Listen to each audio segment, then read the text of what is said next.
Good morning, everyone. I want to start with a question. Have you ever felt like you're constantly giving, constantly accommodating, constantly being nice, only to feel unheard, unappreciated, or even taken for granted? We've been told that being nice is a virtue, that it makes us likable, that it keeps the peace. But here's the problem. When being nice comes at the cost of your boundaries, your self-respect, and your own happiness, it stops being kindness. It becomes self-sacrifice. So today, I'm not going to tell you to be less kind. I'm going to show you a better way. A way to be respected, valued, and truly seen, not by being nice to men, but by standing in your own power. Let's talk about what to do instead. People-pleasing often starts as a habit formed in childhood, reinforced by the idea that being agreeable and accommodating makes us more likable and valued. Over time, this behavior becomes second nature, leading us to put others' needs before our own, avoid confrontation, and constantly seek validation. The problem is that when we prioritize pleasing others over respecting ourselves, we send the message that our needs, feelings, and opinions are secondary. This dynamic can create unhealthy relationships where one person takes and the other gives endlessly, often at the cost of their own well-being. Setting boundaries is not about being rude or dismissive. It's about establishing a clear understanding of what is acceptable and what isn't. Boundaries define how we allow others to treat us, and they serve as a filter for the kinds of relationships we attract and maintain. When boundaries are weak or non-existent, resentment builds, frustration grows, and we often find ourselves drained, feeling unappreciated or even manipulated. One of the biggest reasons people avoid setting boundaries is fear. Fear of rejection, of being seen as difficult, or of losing relationships. But the truth is, boundaries don't push away the right people. They reveal who truly respects and values you. Learning to say no without guilt, expressing your needs with confidence, and refusing to tolerate disrespect are essential steps in breaking the cycle of people-pleasing. It's not about seeking conflict, but about standing firm in your worth. People will often test your boundaries, especially if they've been accustomed to you always saying yes. The key is consistency. Once you establish a boundary, stick to it, no matter how uncomfortable it may feel at first. Over time, this shift leads to more authentic, balanced relationships where mutual respect is the foundation. Respecting yourself first is the foundation of how others will treat you. People take cues from the way you carry yourself, the way you speak, and the way you enforce your standards. When you constantly put others ahead of yourself, you unintentionally communicate that your needs and feelings are less important. This can lead to a cycle where people expect you to be endlessly accommodating, often without reciprocating the same level of care and respect.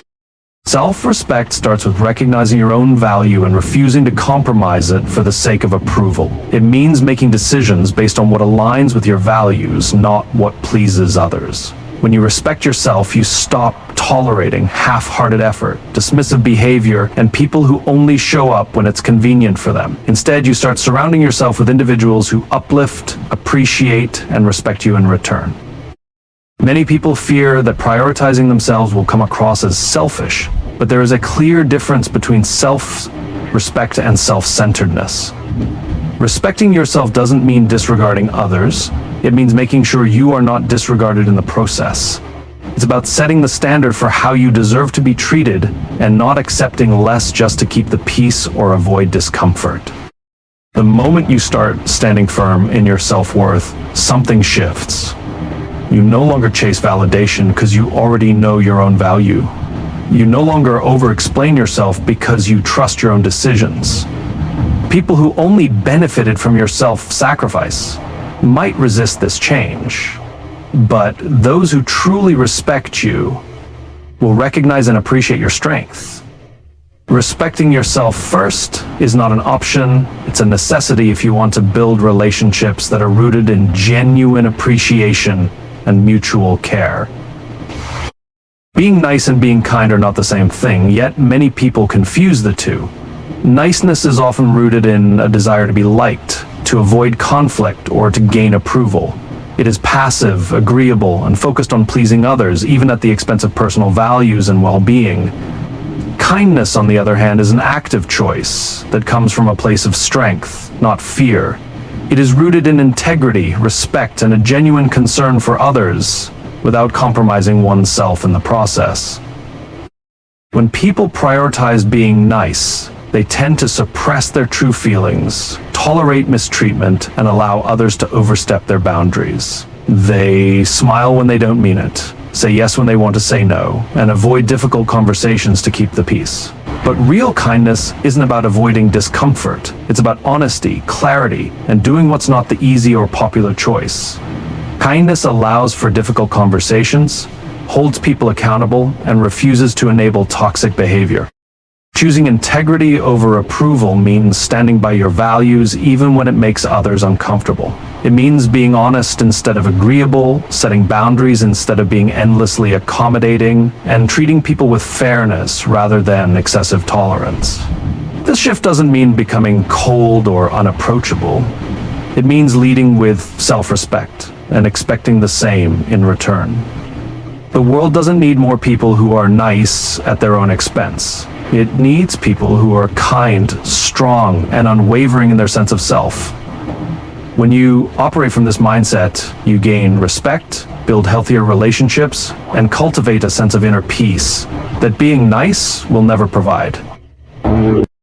Saying what you mean is one of the most powerful ways to command respect and establish strong relationships. Too often people soften their words, over-explain, or hesitate to express their true thoughts out of fear. Fear of offending, fear of rejection, or fear of being perceived as difficult. But the reality is, when you dilute your message, you dilute your presence. Clarity and directness are not harsh. They are necessary for meaningful communication and self-respect. When you speak with precision, people listen. They don't have to guess what you mean or try to decipher hidden messages. Directness eliminates misunderstandings, reduces unnecessary drama, and fosters trust. It also establishes you as someone who values both your own time and the time of others. Being clear doesn't mean being rude. It means being honest in a way that leaves no room for ambiguity. People may not always like what you have to say, but they will respect you for saying it. The challenge for many is breaking the habit of sugarcoating their words to make others comfortable. This often leads to people misinterpreting kindness for weakness, assuming that flexibility means they can push past your limits. The truth is, when you communicate with confidence and certainty, you teach people how to treat you. You don't owe anyone an apology for expressing your needs, stating your boundaries, or making your intentions clear. The more you practice direct communication, the more natural it becomes, and the more respect you will command in both personal and professional relationships. Walking away from disrespect is one of the strongest statements you can make without saying a word.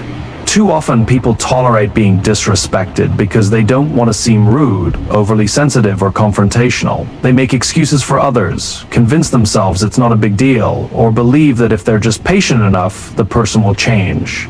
But every time you allow disrespect to go unchecked, you send the message that it's acceptable. Respect is not something you beg for.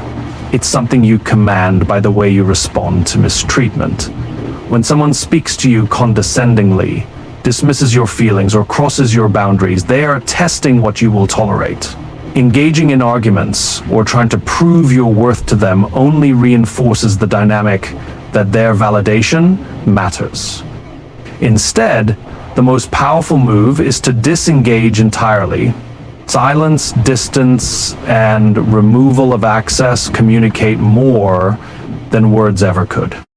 People who thrive on control or manipulation rely on your emotional reactions to keep the cycle going. The moment you stop justifying, explaining, or defending yourself against disrespect, you break that cycle. Walking away is not weakness. It is a statement that you value yourself too much to entertain anything less than mutual respect. Not everyone will like it, and some will try to guilt or gaslight you into staying in toxic dynamics. But the right people, the ones who truly respect you, will never put you in a position where you have to choose between self-worth and their approval. Knowing your worth means refusing to settle for less than you deserve in any area of life. Relationships, friendships, career, and personal growth. Too often people accept bare minimum effort, inconsistent behavior, or unfulfilled promises because they believe something is better than nothing. But settling for breadcrumbs, small occasional acts of effort or affection, trains you to accept less than what you truly need. It conditions you to believe that you should be grateful for scraps when you deserve the full meal. When you don't recognize your worth. You tolerate behaviors that don't align with your values. You excuse someone's lack of consistency, accept apology without change behavior, and convince yourself patient enough things will improve. The truth is, people treat you based on the standards you set for yourself. If you accept less, you will receive. If you communicate through action that you won't tolerate half-hearted effort, you force others to either step up or step out. Knowing your worth isn't just about expecting more from others, it's about expecting more from yourself. It's about setting goals, taking care of your mind and body, and surrounding yourself with people who uplift and support you. It's about understanding that walking away from something unfulfilling is not a loss. It's a gain because it makes room for something better. The moment you start carrying yourself like you know your value, everything around you begins to change. Those who can't meet your standards will fade, and those who respect you will rise to meet them. Stop over-explaining. Your no is enough. Many people feel the need to justify their decisions, especially when saying no. They worry about how the other person will react, whether they'll be seen as rude or if they'll disappoint someone. This leads to long-winded explanations, over-apologizing, and trying to soften the rejection to make others comfortable. But the reality is, the more you explain, the more you invite negotiation, guilt, and pushback. Over-explaining often comes from a fear of not being understood or accepted. It's a habit rooted in the need for external validation, a desire to avoid conflict, or the belief that saying no requires permission. But true confidence comes from standing firm in your decisions without feeling the need to defend them. A simple "no, I can't," or "that doesn't work for me," is enough. You don't owe anyone a detailed reason for why you're unavailable, why you're setting a boundary, or why you're choosing yourself over their expectations. People who respect you will accept your answer without questioning it. Those who don't will try to push, manipulate, or guilt trip you into changing your mind. This is where your strength is tested. Not in explaining yourself further, but in holding your ground. The less you explain, the more powerful your words become. By breaking the habit of over-explaining, you reinforce that your decisions are final, your boundaries are firm, and your self-worth isn't up for debate. Being assertive, not aggressive, is the key to commanding respect without creating unnecessary conflict. Many people hesitate to assert themselves because they fear being seen as rude, difficult, or confrontational. This often leads them to suppress their opinions, tolerate behavior that makes them uncomfortable, and settle for less than they deserve. But assertiveness is not about being loud, forceful, or intimidating. It's about communicating with confidence, clarity, and self-respect. Assertive people express their thoughts, needs, and boundaries directly, without apologizing for them. They don't raise their voice to be heard, nor do they allow themselves to be overpowered by someone else's opinions. They maintain eye contact, use clear language, and stand firm in their positions without feeling the need to justify or soften their words. This balance between strength and composure is what sets assertiveness apart from aggression. Aggression, on the other hand, stems from insecurity and the need to dominate. It seeks to overpower rather than communicate, often triggering defensiveness and resistance in others. While aggression may temporarily get results, it damages relationships and creates unnecessary conflict. Assertiveness, however, builds respect because it shows that you value both yourself and the person you're speaking to. The key is learning to say what you mean with certainty while remaining calm and composed. When you master this, people take you seriously, not because you're loud, but because your presence, words, and actions communicate strength. Being assertive allows you to stand up for yourself without stepping on others, creating a dynamic where you are both respected and heard. Investing in yourself is one of the most powerful choices you can make. So often, people prioritize the needs of others, whether it's their family, friends, or colleagues, while putting their own growth, health, and happiness on the back burner. But the truth is, you can't pour from an empty cup. If you're not taking the time and energy to invest in your own well-being and personal development, you'll eventually find yourself depleted, burned out, and unable to show up as your best self for others. Investing in yourself starts with recognizing your worth and committing to your own growth, both personally and professionally. This could mean taking the time to learn a new skill, seeking out therapy or mentorship, dedicating time to physical health, or simply carving out moments of peace and self-care. The more you invest in yourself, the more you're able to offer others from a place of abundance rather than scarcity. This investment isn't about being selfish. It's about creating a foundation of self-respect and strength that allows you to contribute to others in a meaningful way. When you focus on your personal growth, you set an example for those around you. You show them that self-care and self-investment are necessary for success, happiness, and healthy relationships. When you start prioritizing yourself, you'll notice changes in how you approach challenges and how others treat you. The more you value your own time, energy, and potential, the more others will begin to recognize and respect it. Investing in yourself is the most powerful thing you can do, not just for you, but for everyone who is lucky enough to be in your life. Leading, not chasing, is about positioning yourself as someone who attracts the right people and opportunities, rather than relentlessly pursuing them. Many people feel like they need to chase approval, relationships, or success, thinking that if they just work hard enough or prove themselves enough, they will eventually get what they want. But this mindset often leads to burnout, frustration, and a sense of never quite reaching the level of fulfillment they desire. When you lead, you set the standard. You create the conditions that allow the right people to come to you, not because you're passive, but because you're clear on your values, boundaries, and desires. Leading means having the confidence to stand by your principles, make decisions with certainty, and walk a path that aligns with your purpose. You don't chase people who don't value you, nor do you chase after things that don't serve your greater vision. People who chase often find themselves in relationships or situations where they're constantly trying to prove their worth, bending over backward to please others and seeking validation. Leaders, on the other hand, stand firm in their worth and allow opportunities to come to them naturally. This doesn't mean being passive or waiting around for success to land in your lap. It means cultivating the strength, vision, and presence that naturally attract the right people, situations, and results. When you stop chasing and start leading, you shift the dynamic. You take control of your own path, your relationships, and your future rather than waiting for others to dictate them. The right people will align with you, the right opportunities will present themselves, and you'll find a sense of peace and fulfillment that chasing could never provide. In conclusion, the way we show up in the world directly reflects how we value ourselves. For too long, society has told us that being nice, accommodating, and endlessly giving is the path to success and fulfillment.